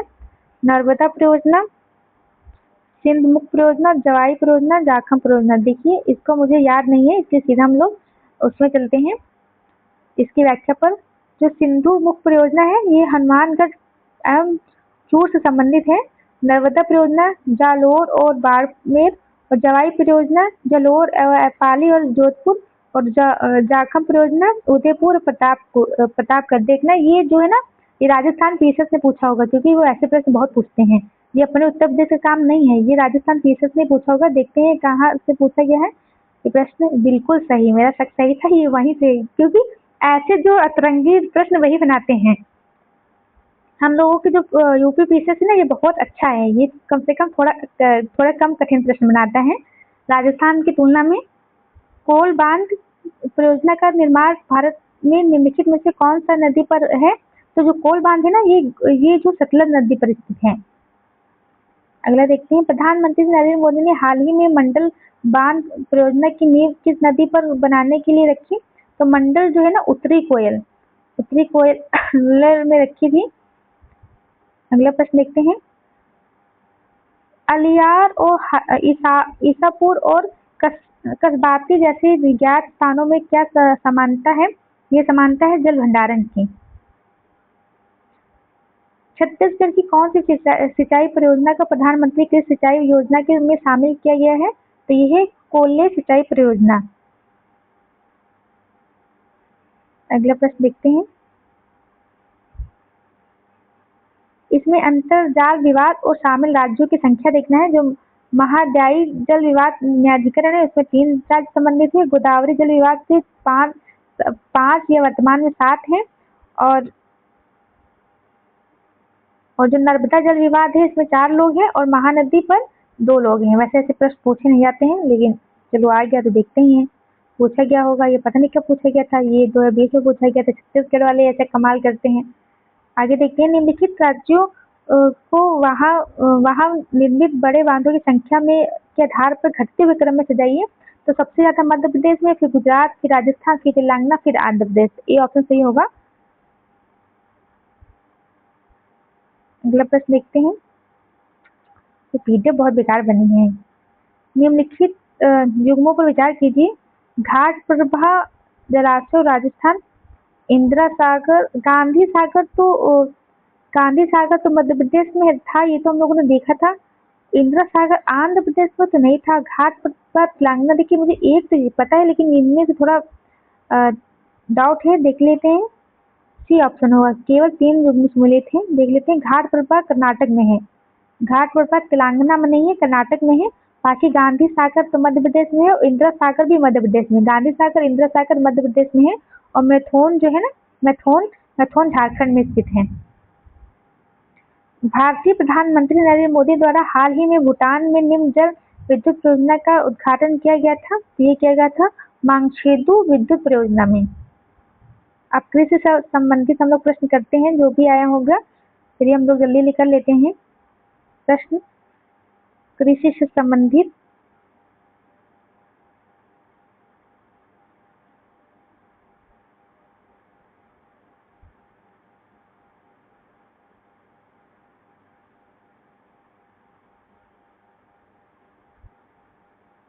ये मैदान रूप से संबंधित जो है क्षेत्र है।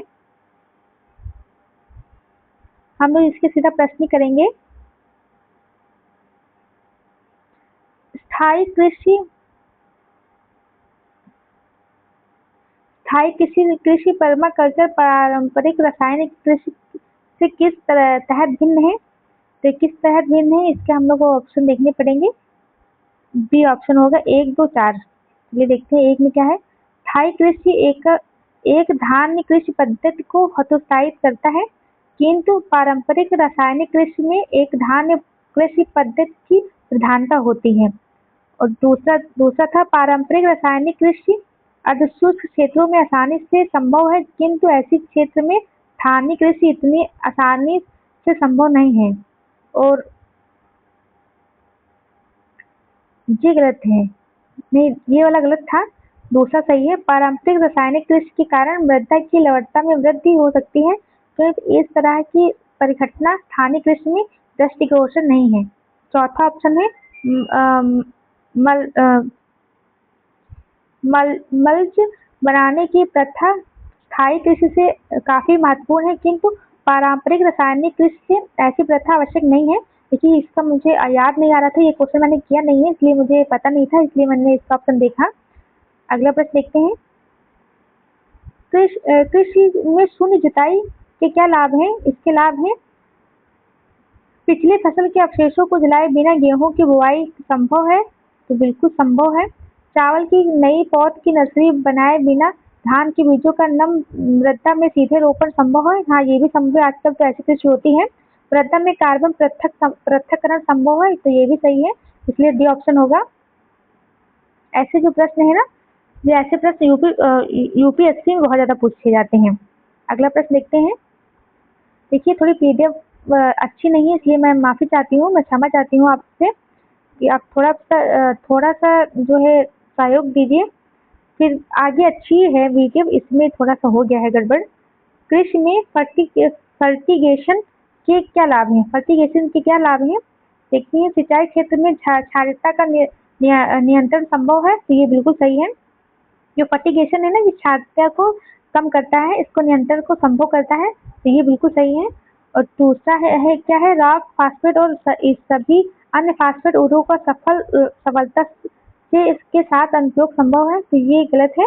और दूसरा देखते हैं पौधे के लिए पोषक बढ़ी हुई मात्रा में सुलभ किए जा सकते हैं, तो ये भी सही है।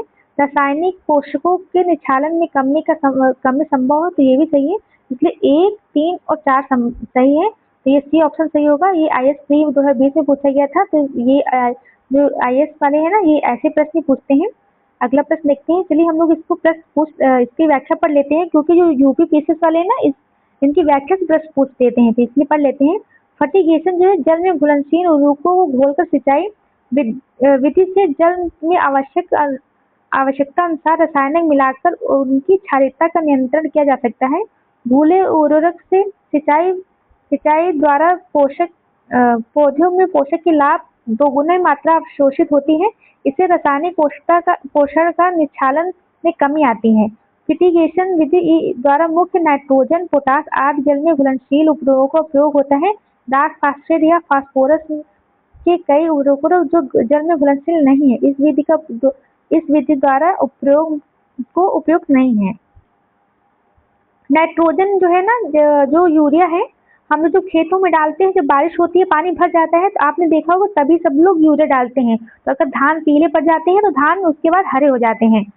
नाइट्रोजन की कमी से धान जो है पीले पड़ने लगते हैं, जब हम लोग खाद डालते हैं तो हरे हो जाते हैं। ये तो आप लोगों ने देखा होगा खेतों में। भारत के संदर्भ में निम्नलिखित में से कौन सा किन पद्धतियों या पारितंत्रिक अनुकूलन कृषि मानी जाती है? ये मानी जाती है फसल विविधीकरण रूप बिल्कुल, सिंबल अधिक्य और टेसियोमीटर का प्रयोग, ऊर्ध्वाधर कृषि, तो ये सभी हैं, ये भी आईएएस प्री में पूछा गया 2020 में, ऐसे कैसा कारनामा, ये आईएएस वाले पूछते हैं। अगला प्रश्न देखते हैं, भारतीय कृषि का ऐतिहासिक इतिहास किसने लिखा? अपना यूपी पीसीएस वाले ये प्रश्न पूछते हैं। एमएस राधवा ने, जो भारतीय कृषि का इतिहास एमएस राधवा ने लिखा था। अगला प्रश्न देखते हैं, भारत को 20 कृषि जलवायु प्रदेशों में बांटा गया है। भारत के 15 कृषि पारिस्थितिक प्रदेशों में बांटा गया है। पश्चिमी हिमालय शीत शुष्क परिस्थिति प्रदेश का है, तो ये तो सही है। बाकी ऊपर वाले दो कथन देखने पड़ेंगे, इसमें बी होगा। बी, तीनों ही गलत हैं, एक भी सही नहीं है, सभी गलत हैं भाई, गलत है। देखते हैं इसकी सही व्याख्या से समझ में आएगा क्या सही है। भारत के तत्कालीन योजना आयोग ने भारत को 15 कृषि जलवायु प्रदेशों में वर्गीकृत किया था, इसलिए एक तो गलत है, वहां पे 20 दिया था, ना कि 15 है। राष्ट्रीय मृदा संरक्षण एवं सर्वेक्षण एवं भूमि उपयोग नियोजन ब्यूरो नागपुर ने भारत को 20 प्रमुख कृषि पारिस्थितिक प्रदेशों में विभाजित किया है, तो उन्होंने 20 में किया है। पश्चिमी हिमालय का विस्तार लद्दाख, जम्मू कश्मीर, हिमाचल प्रदेश, उत्तराखंड में है, जबकि पश्चिमी हिमालय शीत शुष्क परिस्थितिकी प्रदेश का आच्छादन कवरेज लद्दाख के संपूर्ण क्षेत्र एवं जम्मू और कश्मीर और हिमाचल प्रदेश के कुछ क्षेत्र में है, अतः ये गलत है। जिसे किया क्या गया था, पश्चिम हिमालय क्षेत्र की कवरेज करता, नहीं ये इससे ज्यादा है। मैंने इसको पढ़ के सही उत्तर लगाया था, क्योंकि पश्चिम हिमालय शीत शुष्क परिस्थिति वाला प्रदेश है, लेकिन वहाँ पे ज्यादा कवरेज है, इसमें कम कवरेज दिया हुआ है। अगला प्रश्न देखते हैं, ये 2024 में यूपी पीसीएस में पूछा गया था। ऊपरी गंगा के मैदानी कृषि जलवायु क्षेत्र के संदर्भ में निम्नलिखित कथनों पर विचार करना है, चलिए विचार करते हैं। ये क्षेत्र केंद्रीय और पश्चिमी उत्तर प्रदेश में विस्तृत है, तो ये सही है। दूसरा है, इस क्षेत्र में सिंचाई गहनता 130% से अधिक तथा कृषि गहनता 140% से है अधिक है, ये बिल्कुल सही है। अब तो पता है आपको, उत्तर प्रदेश की जो फसल गहन क्षमता ना और बढ़ गई है, ये कम से कम 180% तक बढ़ गई है। अगला प्रश्न देखते हैं, देश में एग्रो इकोलॉजिकल क्षेत्र हैं, तो 20 है, एग्रो इकोलॉजिकल क्षेत्र 20 है।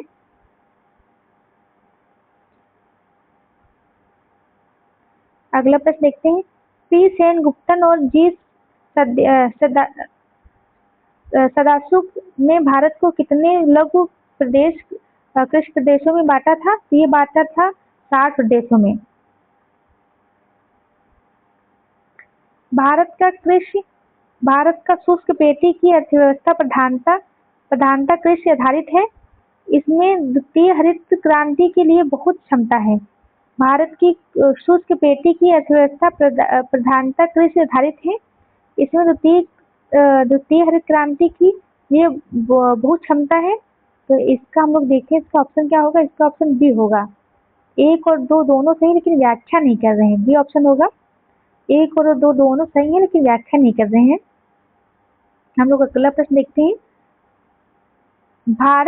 भारत के खाद्य एवं पोषण सुरक्षा के संदर्भ में निम्नलिखित विभिन्न फसलों की बीज प्रतिस्थापन दरों के बढ़ाने से भविष्य के खाद्य उत्पादन लक्ष्यों को प्राप्त करने में मदद मिलती है, लेकिन इसकी अपेक्षाकृत बड़े विस्तृत क्रियान्वयन का क्या बाधाएं आए हैं?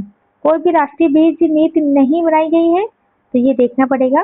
निजी क्षेत्र की बीज कंपनियों को उद्यान कृषि फसलों की रोपण सामग्री और सब्जियों की गुणवत्ता वाले बीजों की आपूर्ति में कोई सहभागिता नहीं है, ये भी देखना पड़ेगा। देखते हैं इसका ऑप्शन क्या होगा है। बाकी सहभागिता तो होनी चाहिए। बी ऑप्शन है, बी में केवल 3, इसका मतलब सही में सहभागिता नहीं है। निम्न मूल एवं उच्च परिणाम वाली फलियों के मामले में गुणवत्ता वाले बीजों के बारे में मांग आपूर्ति अंतराल है, सिर्फ केवल बी सही है, सी सही है। इसको हम लोग पढ़ लेते हैं, तो पढ़ने से हमें समझ में आएगा। क्योंकि राष्ट्रीय बीज नीति 2002 अस्तित्व में है, मतलब राष्ट्रीय बीज नीति 2002 अस्तित्व में है, इसलिए एक कथन असत्य है।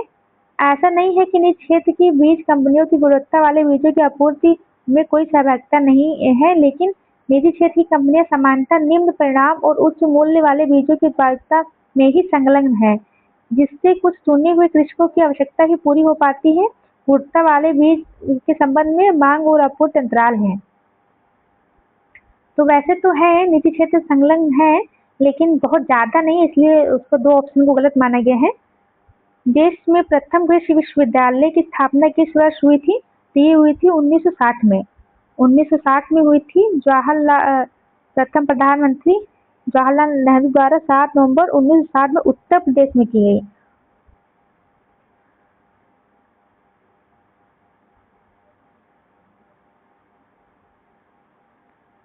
ये उत्तर प्रदेश कृषि विश्वविद्यालय के रूप में इसका उद्घाटन पंतनगर उत्तराखंड, जो तत्कालीन उत्तर प्रदेश में था, लेकिन अब ये उत्तराखंड में है। अब इसका नाम बदलकर गोविंद बल्लभ पंत कृषि एवं प्रौद्योगिकी विश्वविद्यालय कर दिया गया है। अब ये विश्वविद्यालय है ना, ये उत्तराखंड में है। पहले ये उत्तर प्रदेश में था। देश का पहला कृषि विश्वविद्यालय है, ये है जेवीपी ALAU पंतनगर उत्तराखंड। भारतवर्ष में प्रथम कृषि विश्वविद्यालय की स्थापना 1960 में जवाहरलाल नेहरू द्वारा की गई थी, उत्तराखंड में। अब उत्तराखंड हो गया है ना, इसलिए उत्तराखंड बोल रही हूँ। यदि खाद्यान्नों का सुरक्षित संग्रहण सुनिश्चित करना हो तो कटाई के समय उसकी आर्द्रता अंश कितने प्रतिशत से अधिक नहीं होनी चाहिए? तो ये 16% से अधिक नहीं होनी चाहिए, इसलिए सुखा के रखते हैं हम लोग अच्छे से अनाज। अगला देखते हैं, भारत में भूमि उपयोग वर्गीकरण का सन्निकट निरूपण निम्नलिखित में से कौन सा है? ये है नेट बुआई क्षेत्र 47%, वन 23% और अन्य क्षेत्र 30%। ये 2010 में था, लेकिन जो अब नए आंकड़े हैं, नए आंकड़ों के अनुसार देखते हैं। नए आंकड़े, शुद्ध बुआई क्षेत्र 2023-24 में कृषि एवं किसान कल्याण मंत्रालय की नवीनतम आंकड़ों के अनुसार शुद्ध बुआई क्षेत्र 45% है, वन क्षेत्र 23.46 और अन्य क्षेत्र 31% है।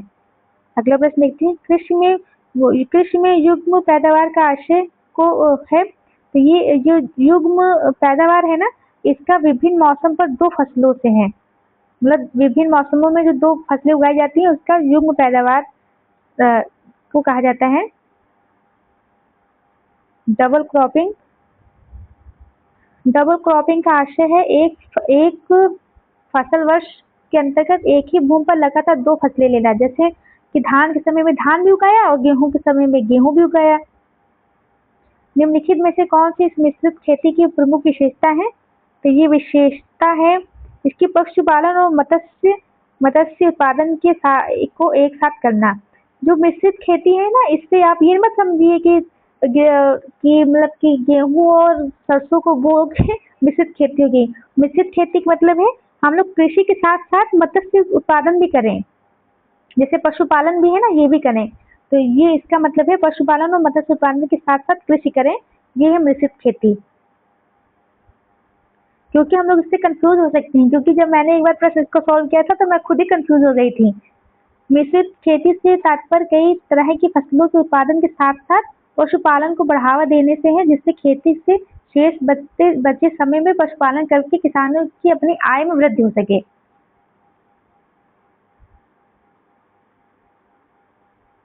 अगला प्रश्न देखते हैं, मिश्रित कृषि से सम्मिलित है। ये सम्मिलित है कई तरह की फसलें उगाने के साथ पशुपालन भी कर सके। समानांतर फसल का एक उदाहरण है, समानांतर फसल का उदाहरण गेहूं और सरसों। जो गेहूं सरसों उदाहरण है, ये समानांतर फसलों का उदाहरण है। आपने देखा होगा गाँवों में गेहूं और सरसों साथ में बो दिए जाते हैं, तो गेहूं पहले सरसों काट लिए जाते हैं, उसके बाद गेहूं काटे जाते हैं। निम्न राज्यों को छोड़कर सभी में कृषि भूमि का प्रतिशत काफी अधिक है। तो ये सिक्किम को छोड़कर, क्योंकि सिक्किम तो छोटू सा देश क्षेत्र है, बाकी हरियाणा, पंजाब, उत्तर प्रदेश में अधिक क्षेत्र है। निम्न में से एक भारतीय राज्य की विशेषता नहीं है। तो ये प्रकृति पर अधिक निर्भर, ये तो है। आपदाओं का निम्न स्तर, उत्पादकता का निम्न स्तर, ये भी है। उत्पादकता का निम्न स्तर भी है। बड़े खेत की प्रधानता नहीं है, क्योंकि अपने यहाँ लघु जोते हैं, एकदम सीमांत जो होते हैं, छोटी-छोटी जो होते हैं, और ये मैंने इकोनॉमिक्स में क्लास में बताया था, और फसलों की विविधता ये भी है। अगला देखते हैं, भारतीय कृषि में निम्न उत्पादकता का कारण है। तो आवश्यकता से अधिक लोगों का कृषि में लगना ये तत्क्षण बेरोजगारी का उदाहरण भी है। और जोत का छोटा आकार ये तो है ही, और उत्पादन की पिछली तकनीक ये भी उपयुक्त मित्र से सभी। मैंने इकोनॉमिक्स की क्लास ली थी, तब उसमें बताया था ये सब। पारंपरिक खेती के आधुनिक वैज्ञानिक खेती में रूपांतरण में हरित क्रांति की तकनीकों की महत्वपूर्ण भूमिका रही है। ये बात तो सही है एकदम। इसमें समाज एवं पर्यावरणीय लागत सम्मिलित नहीं होती है। तो पर्यावरणीय और सामाजिक लागत सम्मिलित नहीं होती है, ये भी बात सही है, लेकिन इसकी व्याख्या तो नहीं कर रही है। इसलिए पहला दूसरा सही है, लेकिन इसकी व्याख्या नहीं कर रही, इसलिए बी ऑप्शन होगा। आप चाहें तो इसको पढ़ सकते हैं। अगला प्रश्न देखते हैं हम लोग। भारत में कृषि को समझा जाता है, कृषि को सिर्फ जीविकोपार्जन का साधन समझा जाता है अपने यहाँ। ये नहीं कि हम लोग इसकी खेती करें, अच्छे से खेती करें, हम लोग उससे पैसा कमाएं, ये सब नहीं। हम लोग उसे अपने लिए जो खाद्यान्न उत्पादन करना है। भारतीय कृषि के संदर्भ में निम्नलिखित में से कौन सा सही है, देखते हैं कौन सही है। भारत में दालों की खेती के अंतर्गत आने वाला भाग 90% क्षेत्र वर्षा द्वारा पोषित है। ये बात तो सही है। और भी सही हो, पिछले 2 दशक में राष्ट्रीय स्तर पर खेती किए जाने वाली कुल दालों का भाग दोगुना हो गया है। तो बाकी के नहीं पढ़ते हैं, क्योंकि ये करंट से संबंधित था। पहला तो सही है, लेकिन भारत में रासायनिक उर्वरकों के 2 बड़े उपभोक्ता हैं। ये पंजाब और हरियाणा में ज्यादातर उर्वरकों का प्रयोग किया जाता है। अब जो है नया हो गया है उत्तर प्रदेश और राजस्थान। उत्तर प्रदेश तो वैसे भी बड़ा राज्य है, देश कहने में बड़ा राज्य, इसलिए वहां तो ज्यादा होगी। अब वर्तमान में उत्तर प्रदेश और आंध्र प्रदेश है। 2024 के 3 उर्वरक उपभोक्ता वाले राज्य उत्तर प्रदेश, महाराष्ट्र और मध्य प्रदेश हैं। 2024 में जो है उत्तर प्रदेश और महाराष्ट्र और मध्य प्रदेश हैं। और 2013-14 के आंकड़ों के अनुसार उत्तर प्रदेश और आंध्र प्रदेश था, पंजाब नहीं था। सॉरी, मुझे लगा पंजाब होगा, क्योंकि पंजाब में भी बहुत ज्यादा खाद का प्रयोग किया जाता है, इसलिए मैंने बोला था। निम्नलिखित हरित खाद वाली फसलों में से कौन सी किसमें नाइट्रोजन की मात्रा सर्वाधिक पाई जाती है? तो ये है लोबिया। लोबिया जो दलहनी फसलें होती है ना, उसमें नाइट्रोजन की क्षमता अधिक होती है, वो स्थिरीकरण करवाती है। अगला प्रश्न देखते हैं। नई सुधारी गई उसरी में हरी खाद के लिए उपयुक्त फसल है। जो ढेंचा है ना, ये भी इसके लिए उपयुक्त है। और जो लोबिया है और मूंग, और जहाँ तक शनई भी होनी चाहिए, तो सभी होनी चाहिए फसलें।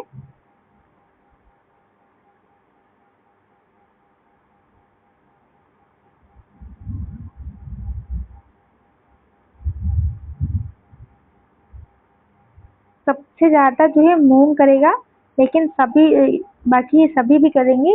चेन्नई जो है 72%, चेन्नई जो है 43%, 43%, और ये ढेंचा जो है 32% है। लोबिया जो है 49%, और मूंग जो है ना 48% करेगी। अगला देखते हैं। संयुक्त उर्वरक प्रयोग किए जाते हैं। तो ये किए जाते हैं उत्पादन बढ़ाने के लिए, खाद की गुणवत्ता उन्नत करने के लिए और भूमि की उत्पादकता बनाए रखने के लिए। उपयुक्त में से सभी।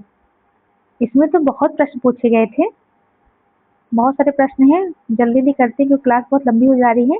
दक्षिण भारत में कृषि उत्पादन का क्षेत्र पाया जाता है। ये है तमिलनाडु तट पे। नहीं, मैंने क्या पढ़ा, दक्षिण भारत में उच्च कृषि उत्पादकता उत्पादन पढ़ रही थी। उच्च कृषि उत्पादकता का क्षेत्र पाया जाता है, ये है तमिलनाडु क्षेत्र। पुनर्भरण योग्य भूमि जल संसाधन में सबसे संपन्न राज्य है, तो ये है उत्तर प्रदेश।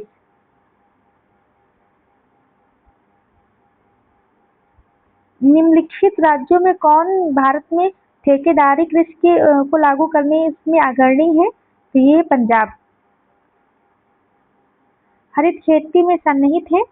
हरित खेती में समेकित कीट प्रबंधन, समेकित पोषक पदार्थ आपूर्ति एवं समेकित प्राकृतिक संसाधन प्रबंधन। तो हरित खेती में ये सब सम्मिलित है।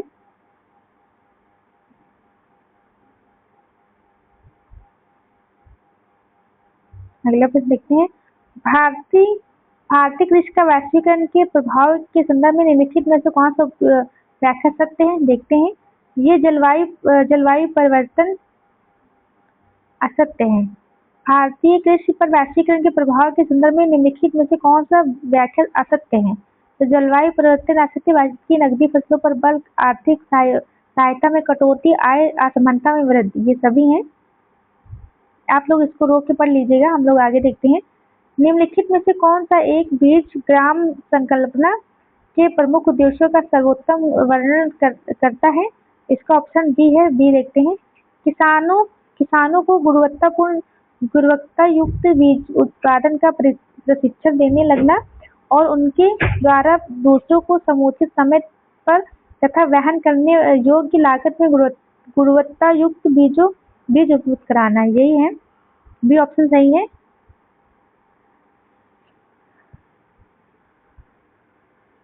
अगला प्रश्न देखते हैं, एक एग मार्क क्या है।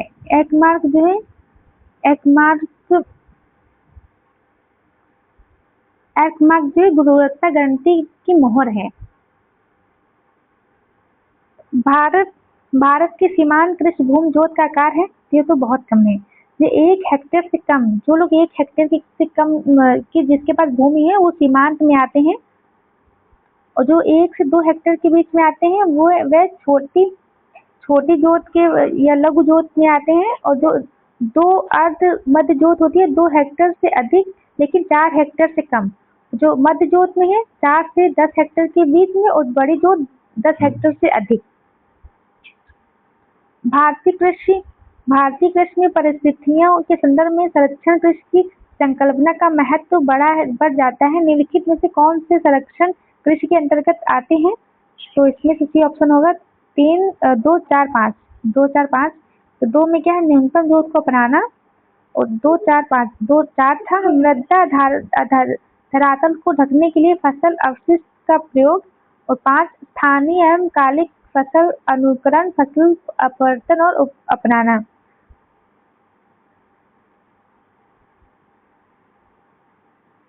संरक्षण कृषि की संकल्पना का महत्व बढ़ जाता है जब न्यूनतम जोत को अपनाना, न्यूनतम कम से कम जोता जाए, और मृदा धरातल को ढकने के लिए फसल अवशिष्ट का प्रयोग करना, और स्थानिक एवं कालिक फसल पुनर्चक्रण फसल का अपनाना, मतलब एक फसल के बाद दूसरी अलग फसल बोई जाए। इसका ऑप्शन सी होगा। सी ऑप्शन सही होगा। अगला प्रश्न देखते हैं, निम्नलिखित में से कौन सा एक कृषि में उत्पादकता बढ़ाने का रास्ता है। तो ये है कुशल सिंचाई, ये भी है। गुणवत्तापूर्ण बीज, ये भी है। कीटनाशकों का प्रयोग, ये भी है। और उर्वरक का प्रयोग उपयुक्त में से एक से अधिक होगा। बी ऑप्शन होगा। कृषि जनगणना 2015-16 के संदर्भ में कौन सा सही है। सही देखना है, लघु और सीमांत किसान कुल मिलाकर 86% जबकि केवल 37% कुल फसल क्षेत्र के मालिक हैं। और राज्यवार, वैसे ये ऑप्शन पहला सही होना चाहिए। राज्यवार कृषकों की कुल संख्या के आधार पर महाराष्ट्र तीसरे स्थान पर है। राज्यवार कुल जोती गई भूमि क्षेत्रफल के आधार पर राजस्थान प्रथम स्थान पर है। तो पहला तो सही होगा। देखते हैं इसके 1, 2, 3 तीनों ही सही हैं। तीनों ही सही हैं, ये तीनों सही हैं।